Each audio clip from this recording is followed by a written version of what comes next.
भू राजनीति की बिसात पर सबसे बड़े खिलाड़ी वे होते हैं जो एक ही रणनीति से दुश्मन के कई मोहरों पर हमला कर सकते हैं।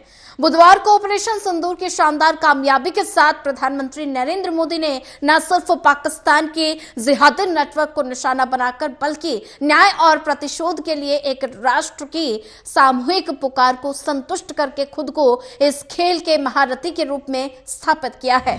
पहली नजर में ऑपरेशन सिंदूर पाकिस्तान और उसके कब्जे वाले कश्मीर के 9 ठिकानों पर एक समन्वित हमला है और साथ ही इस बड़े कदम को उठाने से पहले मोदी ने पहले ही कई बातें बोर्ड पर रख दी थी जो जंग और भारतीय समाज और राजनीति की उनकी समझ के बारे में गहरी इनसाइट्स मुहैया कराती है। पहलगाम हमले में 7 मई को भारत की प्रतिक्रिया के बीच 15 दिनों में नरेंद्र मोदी पाकिस्तान को अकल्पनीय नुकसान पहुंचाने के लिए बैठकों के दौर में व्यस्त थे, लेकिन इन सब के बीच पीएम मोदी संचार के काम में व्यस्त थे। भारत की कार्रवाई का मैसेज और पेश की जाने वाली तस्वीर दिलचस्प रही। 22 अप्रैल को जब आतंकवादियों ने पहलगाम में 26 लोगों की हत्या की थी तो उन्होंने बचे हुए लोगों से मोदी को एक पर्सनल मैसेज देने के लिए कहा था। प्रधानमंत्री ने कई संदेशों के साथ जवाब दिया जो पाकिस्तान में गूंजेंगे। पहलगाम के आतंकवादियों ने हिंदू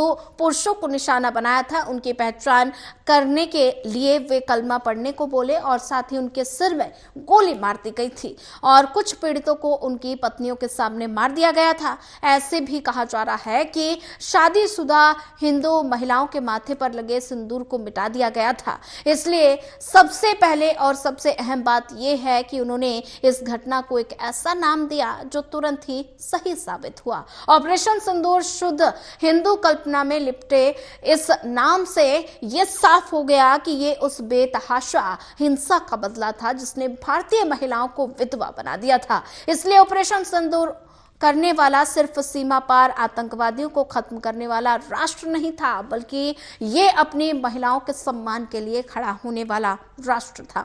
ऑपरेशन सिंदूर अपने आप में सभी तरह के प्रतीकों को उजागर करने के लिए प्राप्त था, लेकिन नरेंद्र मोदी शायद देश की सामूहिक मानसिकता में प्रतीक को एक रूप बनाना चाहते थे। इसलिए मुमकिन है कि युद्ध जैसे हालात में पहली बार किसी मिलिट्री ऑपरेशन का नाम सावधानी पूर्वक सोचा और डिजाइन किया गया था जिससे ये आम जनता के साथ भावनात्मक रूप से जुड़ सके। सेना की तरफ से भारत की घातक प्रतिक्रिया का भी ऐलान करते हुए सबसे पहले पोस्ट में यही तस्वीर आई थी जो ये दिखाती है कि नरेंद्र मोदी के लिए मैसेज उतना ही अहम था जितना कि बलपूर्वक कार्रवाई।